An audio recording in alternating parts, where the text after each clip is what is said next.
భారతదేశ అత్యున్నత పురస్కారమైన భారతరత్న అవార్డులను రాష్ట్రపతి ద్రౌపది ముర్ము శనివారం నాడు ప్రదానం చేశారు. న్యూఢిల్లీలోని రాష్ట్రపతి భవన్లో జరిగిన కార్యక్రమంలో మాజీ ప్రధానమంత్రులు పివి నరసింహారావు, చౌదరి చరణ్ సింగ్, బీహార్ మాజీ ముఖ్యమంత్రి కర్పూరి ఠాకూర్, వ్యవసాయ శాస్త్రవేత్త డాక్టర్ ఎంఎస్ స్వామినాథన్లకు భారతరత్న అవార్డులను అందజేశారు. వీరందరికీ మరణానంతరము అవార్డులను ప్రకటించడంతో వారి కుటుంబ సభ్యులు ఈ సన్మానాన్ని అందుకున్నారు. పివి నరసింహారావు కుమారుడు పివి ప్రభాకర్ రావు, చరణ్ సింగ్ మనవడు రాష్ట్రీయ లోక్దల్ అధ్యక్షుడు జయంత్ చౌదరి, కర్పూరి ఠాకూర్ మనవడు రామ్నాథ్ ఠాకూర్, స్వామినాథన్ కుమార్తె నిత్యారావులు రాష్ట్రపతి చేతుల మీదుగా అవార్డులను అందుకున్నారు. ఈ కార్యక్రమంలో ఉపరాష్ట్రపతి జగదీప్ ధన్కడ్, ప్రధానమంత్రి నరేంద్ర మోడీ, ఇతర ప్రముఖులు పాల్గొన్నారు. కేంద్ర ప్రభుత్వము ఈ ఏడాది మొత్తంగా 5 ప్రముఖులకు భారతరత్న ఇవ్వనున్నట్లు ప్రకటించింది. ప్రస్తుతం అవార్డులు అందుకున్న 4 పాటు బీజేపీ సీనియర్ నేత ఎల్కే అద్వానీకి కూడా అత్యున్నత పురస్కారం ఇవ్వనున్నట్లు వెల్లడించింది. అయితే అనారోగ్య కారణాల వల్ల అద్వానీ ఈ కార్యక్రమానికి హాజరు కాలేకపోయారు. రాష్ట్రపతి ద్రౌపది ముర్ము ఈ నెల 31 ఆదివారం నాడు నేరుగా అద్వానీ ఇంటికి వెళ్లి భారతరత్నతో ఆయనను సత్కరించినట్లుగా తెలుస్తుంది. ప్రధానమంత్రి నరేంద్ర మోదీ, హోంమంత్రి అమిత్ షా, బీజేపీ అధ్యక్షుడు జేపీ నడ్డా కూడా అద్వానీ ఇంటికి వెళ్లనున్నట్లు సమాచారం. 2014లో నరేంద్ర మోదీ నేతృత్వంలో బీజేపీ ప్రభుత్వం ఏర్పడిన తర్వాత ప్రస్తుతం ప్రకటించిన 5 పాటుగా గతంలో పండిట్ మదనమోహన మాలవ్య, అటల్ బిహారీ వాజ్పేయి, ప్రణబ్ ముఖర్జీ, భూపేన్ హజారికా, నానాజీ దేశ్ముఖ్లకు ఈ అత్యున్నత పురస్కారాలను ప్రకటించడం జరిగింది. మొత్తంగా ఇప్పటివరకు 53 మందికి భారతరత్న అవార్డును అందజేశారు. పివి నరసింహారావు భారతదేశానికి 9వ ప్రధానమంత్రిగా పనిచేశారు. ఆయన హయాంలోనే సరళీకృత ఆర్థిక విధానాలను ప్రారంభించారు. భారతదేశ ఆర్థిక వ్యవస్థ మొత్తం ప్రపంచానికి తెరవబడింది. అందువల్ల అతను కొత్త శకానికి మూలకర్తగా పరిగణించబడ్డాడు. చౌదరి చరణ్ సింగ్ 5వ ప్రధానమంత్రి. రైతుల ప్రయోజనాల కోసం నిర్ణయాలు తీసుకోవడంలో ఆయనకు మంచి పేరు ఉంది. బీహార్ మాజీ ముఖ్యమంత్రి కర్పూరి ఠాకూర్ను జననాయక్ అని పిలుస్తారు. బీహార్కు 2 సార్లు సీఎంగా, డిప్యూటీ సీఎంగాను పనిచేశారు.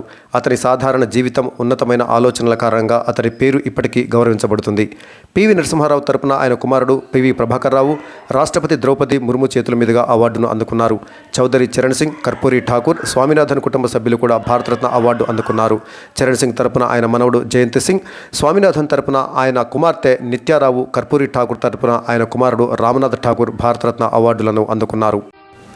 భారతరత్న అవార్డులను ప్రదానం చేయడానికి రాష్ట్రపతి ద్రౌపది ముర్ము వేయించేస్తున్న దృశ్యాన్ని మనం ఇప్పుడు చూస్తున్నాము. అప్పటికే అక్కడికి ప్రధానమంత్రి నరేంద్ర మోదీతో పాటుగా కేంద్ర హోంశాఖ మంత్రి అమిత్ షా, ఉపరాష్ట్రపతి జగదీప్ ధన్కడ్, అదేవిధంగా బీజేపీ అధ్యక్షుడు జేపీ నడ్డాతో పాటుగా పలువురు కేంద్ర మంత్రులు, పార్లమెంట్లో ప్రతిపక్ష నాయకుడు మల్లికార్జున ఖర్గే తదితరులు సైతము అక్కడికి వేంచేసి ఉన్నారు. రాష్ట్రపతి అక్కడికి వచ్చినటువంటి వారందరికీ అభివాదం చేసి తన స్థానంలో ఆసీనులైనారు. ఇప్పుడు రాష్ట్రపతి పర్మిషన్ తోటి కార్యక్రమం ప్రారంభమవుతుంది. రాష్ట్రపతి యొక్క అనుమతిని కోరుతున్నటువంటి దృశ్యాన్ని మనం చూడవచ్చు. రాష్ట్రపతి పాల్గొనేటటువంటి ఏ కార్యక్రమంలోనైనా రాష్ట్రపతి గారి అనుమతితోటే ఆ కార్యక్రమం ప్రారంభించబడుతుంది.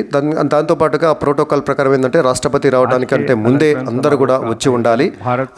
ఆమె చేరుకోగానే అంటే రాష్ట్రపతి ఆయన కానీ లేదా ఆమె కానీ చేరుకోగానే లేచి గౌరవంగా అభివాదం చేయాలి. సో అది దేశ అత్యున్నత పదవైనటువంటి రాష్ట్రపతికి ఇచ్చేటటువంటి గౌరవం. దేశ ప్రథమ పౌరుడు లేదా పౌరురాలు రాష్ట్రపతి. ఇక్కడ మనము పివి నరసింహారావు కుమారుడైనటువంటి పివి ప్రభాకర్ రావు గారు తన తండ్రి గారి తరపున భారతరత్న అవార్డును అందుకోవడానికి వెళ్తున్నారు. అక్కడ ఉన్నటువంటి ప్రధానమంత్రి, హోంమంత్రితో సహా అక్కడ వచ్చినటువంటి ఆహ్వానితులకు నమస్కారం చేస్తున్నారు. రాష్ట్రపతి గారి దగ్గరికి వెళ్ళారు. రాష్ట్రపతి చేతుల మీదుగా తన తండ్రి గారి తరపున పివి ప్రభాకర్ రావు గారు భారతరత్న అవార్డును అందుకుంటున్నారు. భారతదేశం ఒక తెలుగు వారికే కాదు, తెలంగాణ వారికే కాదు, దేశం మొత్తానికి గర్వించదగ్గ నాయకుడు ప్రధానమంత్రి పివి నరసింహారావు, మాజీ ప్రధానమంత్రి.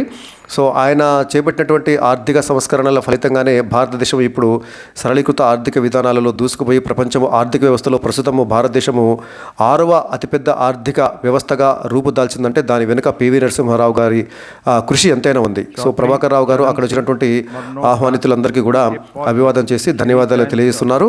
సో పివి ప్రభాకర్ రావు గారు తన తండ్రి గారి తరపున భారతదేశ అత్యున్నత పురస్కారమైనటువంటి భారతరత్న అవార్డును అందుకున్నారు. ఇప్పుడు మాజీ ప్రధానమంత్రి చౌదరి చరణ్ సింగ్ గారి తరపున వారి మనవడు ఈ యొక్క అవార్డును అందుకోవడానికి రాష్ట్రపతి ద్రౌపది ముర్ము దగ్గరికి వెళ్ళారు. జయంత్ చౌదరి వారి యొక్క మనవడు, ఆయన తన తాతగారి తరపున దేశ అత్యున్నత పురస్కారమైనటువంటి భారతరత్న అవార్డును అందుకుంటున్నారు. సో మరణానంతరం కూడా చాలామందికి భారతరత్న అవార్డును ప్రకటించడం జరిగింది. మరణానంతరము ప్రకటించిన సందర్భంలో వారి యొక్క కుటుంబ సభ్యులకు మరి ఆ అవార్డును అందజేయడం అనేది జరుగుతుంది. సో జయంత్ చౌదరి వారి యొక్క తాతగారి తరపున భారతదేశ అత్యున్నత పురస్కారమైనటువంటి భారతరత్న అవార్డు అందుకున్నారు. ఇప్పుడు ఎంఎస్ స్వామినాథన్ గారి తరపున వారి కుమార్తె మరి భారతరత్న అవార్డును అందుకోవడానికి వెళ్తున్నారు. ఆమె ప్రధానమంత్రి నరేంద్ర మోదీతో సహా ఆహ్వానితులకు అభివాదం చేసి రాష్ట్రపతి గారి దగ్గరికి వెళుతున్నారు. మరి భారతదేశము గర్వించదగ్గ అత్యున్నత శాస్త్రవేత్త, భారతదేశంలో హరిత విప్లవానికి పునాది వేసి హరిత విప్లవ పితామహుడు అని పేరు సంపాదించుకున్నటువంటి ఎంఎస్ స్వామినాథన్ గారి తరపున వారి కుమార్తె దేశ అత్యున్నత పురస్కారమైనటువంటి భారతరత్న అవార్డును అందుకుంటున్నారు. సో ఎంఎస్ స్వామినాథన్ గారి కృషి వల్లే భారతదేశము మరి ఫుడ్ సెక్యూరిటీ అంటే ఆహారం విషయంలో, ఆహార ధాన్యాల విషయంలో స్వయం సమృద్ధిని సాధించిందని మనము నిస్సందేహంగా చెప్పవచ్చు. ఎంఎస్ స్వామినాథన్ గారు ఇటీవలే మరి వయోభారంతో ఆయన కన్నుమూయటం అనేది జరిగింది. స్వామినాథన్ కృషికి గుర్తింపుగా వారికి భారతరత్న అవార్డును ప్రకటించడం జరిగింది. అదేవిధంగా బీహార్ మాజీ ముఖ్యమంత్రి కర్పూరి ఠాకూర్ తరపున వారి కుమారుడు మరి భారతరత్న అవార్డును తీసుకోవడానికి రాష్ట్రపతి దగ్గరికి వెళుతున్న దృశ్యాన్ని మనం చూడవచ్చు. బీహార్కు మాజీ ముఖ్యమంత్రిగా కర్పూరి ఠాకూర్ అత్యంత నిరాడంబరమైనటువంటి జీవితాన్ని గడిపారు. మరి అత్యంత సాధారణమైనటువంటి వ్యక్తిగా పలువురు రాజకీయ నాయకులకు ఆయన మార్గదర్శకంగా నిలిచారు. ఇప్పుడున్నటువంటి బీహార్ ముఖ్యమంత్రి నితీష్ కుమార్తో సహా పలువురు కర్పూరి ఠాకూర్కి శిష్యులు. సో రాజకీయాలలో ఎంత నిరాడంబరంగా ఉండాలి, ఎంత ప్రజాసేవకు ఎంత పునరంకితం కావాలనే దానికి కర్పూరి ఠాకూర్ నిదర్శనం. మరి ఇటీవలే కేంద్ర ప్రభుత్వము ఆయనకి భారతరత్న అవార్డును ప్రకటించడం జరిగింది. సో వారి తరపున వారి కుమారుడు భారతరత్న అవార్డును గ్రహించడం జరిగింది. ఇప్పుడు రాష్ట్రపతి గారి అనుమతితోటి కార్యక్రమం ముగిసిందని చెప్పేసి రాష్ట్రపతి గారి ప్రతినిధి మరి తెలియజేయడంతో మళ్ళీ అందరూ కూడా జాతీయ గీతాలాపనతోటి ఈ కార్యక్రమాన్ని ముగించడం జరుగుతుంది. సో అందరూ లేచి జాతీయ గీతాలాపనలో పాల్గొంటున్నారు. ప్రధానమంత్రి నరేంద్ర మోదీతో పాటుగా పలువురు ఈ కార్యక్రమంలో పాల్గొన్నారు. ఇక్కడ చూడవచ్చు మనం ప్రధానమంత్రి నరేంద్ర మోదీ, అమిత్ షా, జేపీ నడ్డాతో పాటుగా మరి పలువురు ఆహ్వానితులు అక్కడ మనకు కనిపిస్తున్నారు. పార్లమెంట్లో ప్రతిపక్ష నాయకుడు మల్లికార్జున ఖర్గే సైతం ఈ కార్యక్రమానికి హాజరయ్యారు. సో ఇక్కడ ముందు వరుసలో కేంద్ర ప్రభుత్వ ప్రతినిధులు, విదేశాంగ శాఖ మంత్రి జయశంకర్ కూడా మనం గమనించవచ్చు. సో పలువురు కేంద్ర మంత్రులు, అదేవిధంగా కేంద్ర ప్రభుత్వంలో ఉన్నతాధికారులు, తెలుగు రాష్ట్రాల నుంచి కేంద్ర కేబినెట్లో ఉన్నటువంటి ఏకైక మంత్రి జి కిషన్ రెడ్డి గారితో పాటుగా మాజీ ఉపరాష్ట్రపతి వెంకయ్య నాయుడు సైతం ఈ కార్యక్రమంలో పాల్గొన్న దృశ్యాన్ని మనం చూడవచ్చు. ఇక్కడ జాతీయ గీతాలాపనలో భారతరత్న అవార్డులు అందుకున్నటువంటి వ్యక్తులందరూ కూడా ఒక వరుసలో నిలబడటం జరిగింది. సో జాతీయ గీతాలాపన చాలా భక్తి శ్రద్ధలతోటి అక్కడ అందరూ కూడా జాతీయ గీతాలాపన చేస్తున్న దృశ్యాన్ని మనం చూడవచ్చు. సో ఈ కార్యక్రమం ముగిసిన తర్వాత రాష్ట్రపతి అక్కడ వచ్చినటువంటి ఆహ్వానితులందరికీ అభివాదం చేసి, రాష్ట్రపతి గారు వెళ్ళిన తర్వాతనే ప్రధానమంత్రితో సహా మరెవరైనా వెళ్ళాలి. అది ప్రోటోకాల్, అది రాష్ట్రపతి గారికి ఇచ్చేటటువంటి గౌరవం అన్నట్టు.